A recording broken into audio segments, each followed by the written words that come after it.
Ever spend hours fitting crown moulding, only to end up with ragged edges and ugly gaps? If you've ever cursed your saw mid-cut, stick around. I'm about to show you 5 hand saws that will turn your finished carpentry from sloppy to surgeon-level precise. Plus, I'll drop bonus tips throughout, so you'll never look at a miter box the same way again.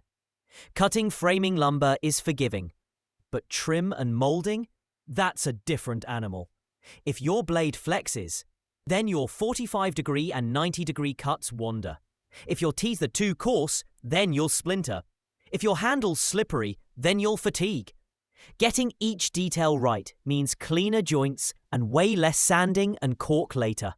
Let's kick off with our overall best, the Crown 12-inch brass back tenon saw at 13 TPI.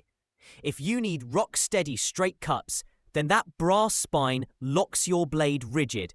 But out of the box, the gullets are a bit fat, so file them down to 12 TPI for buttery smooth slices.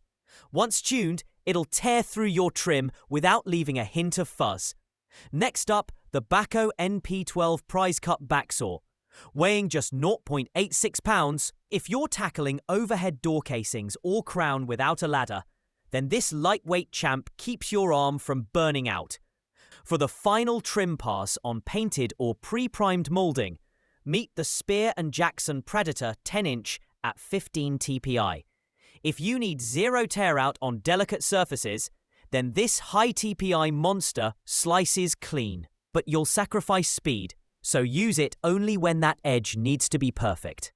On a budget, the Irwin Jack tenon saw 10-inch at 12 TPI gives you tenon saw control without the sticker shock.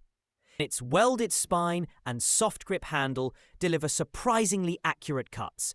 And for inside corners where miter joints don't fit, the Irwin Pro Touch coping saw, 6.5 inches at 17 TPI, is your secret weapon. If your joints gape and you hate cork lines, then coped joints fill gaps invisibly.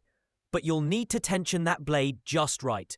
Too loose and it'll wander, too tight and it may snap. All right. Stick around for these 6 quick tips that'll save hours.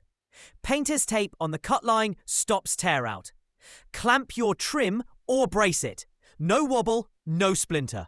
Cut long, test fit, trim back, never eyeball critical lengths. Light pilot groove before full strokes. Clean start every time. Match TPI to material. 15 plus for MDF, 12 to 13 for solid wood. And here's your game changer. Run a fine file along your kerf walls before each cut. You'll guide the saw dead straight, guaranteed. There you go. 5 saws, 6 tips, 1 flawless finish. If this helped you dodge the caulk gun, then hit that subscribe button. Drop a comment. Which saw do you swear by?